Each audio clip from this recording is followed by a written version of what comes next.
Hey there, everybody. Pete Pardo here from Sea of Tranquility. Welcome to day 26 of the 30 most important albums in the history of hard rock and heavy metal. Those 30 albums that, in my opinion, greatly influence what we now know as hard rock and heavy metal. Totally influential, totally important. Here we have a great one. Again, another one of those bands where you could arguably pick a couple of their albums. And I thought long and hard about this one. I ultimately decided to go with their album that was released February 2nd, 1981, produced by Martin Birch for the EMI label. I'm talking about the second album from new wave of British heavy metal legends, Iron Maiden, Killers. I almost went with Number of the Beast. This is the last album with Paul Di'Anno, their original singer, and it was a toss-up really between this album and the first with Bruce Dickinson, Number of the Beast. I ultimately decided to go with this one because I think this album, they started to make a little bit of waves with their first album, the self-titled Iron Maiden album, but it was really with Killers that this band really, emerged as a force to be reckoned with. And Iron Maiden's still going strong today, still one of the biggest metal bands on the planet, and they've been so consistent throughout their run, influencing so many other bands. They took their influence, of course, guys in the band, you got here at this point in time, you've got Steve Harris on bass, one of the chief songwriters. You've got Dave Murray on guitar. You've got Adrian Smith also on guitar, Clyde Burr on drums, and like I said, Paul Di'Anno, the vocalist. This will be his last album with the band.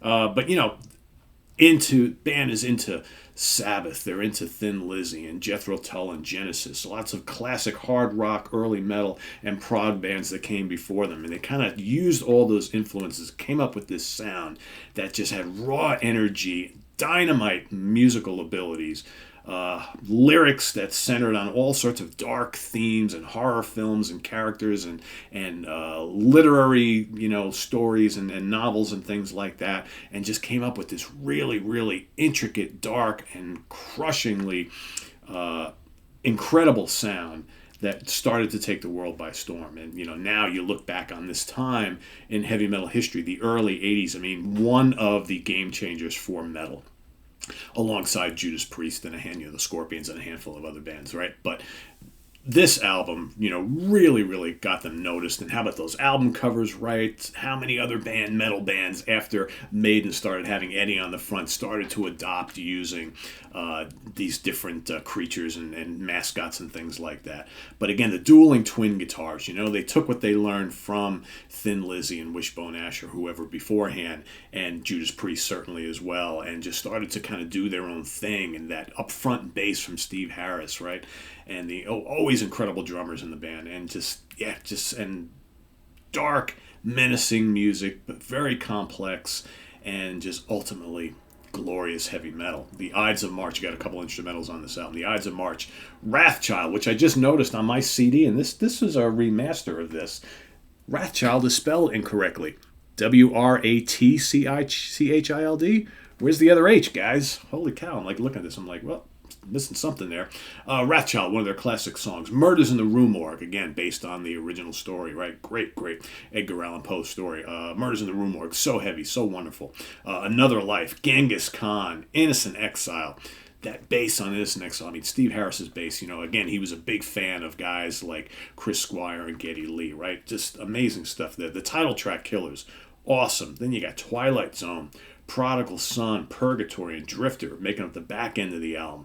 All these kind of dark, mysterious, heavy metal tracks that just really round out this album so well. You could argue that this is one of their strongest albums start to finish.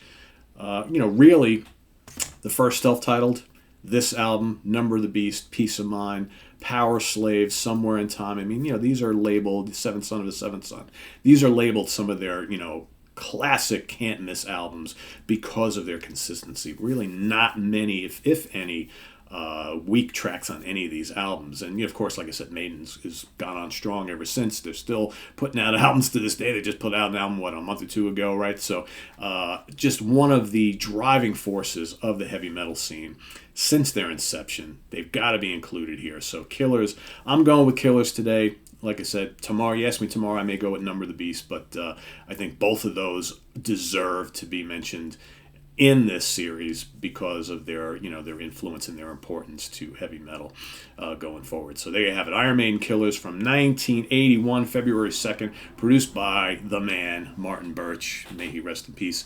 Visit us on the web at www.seatranquility.org. We're on Facebook, we're on Twitter, of course, we're on YouTube all the damn time. Stay tuned. We've got coming up day 27, 28, 29, and 30. So just a couple more days here in this series before we move on to something else for December.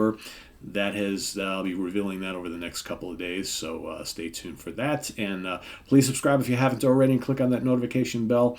We've got the link to our merch page below if you want to do some holiday shopping of Sea of Tranquility stuff. We've got the link to our Ko-Fi page for channel donations and the link to seatranquility.org. Our webzine celebrating 20 years on the internet this year. So thanks for watching, and make sure you come back often here where we are all the damn time on YouTube. Thanks again. I am Pete Pardo. Take care, everybody. Bye-bye.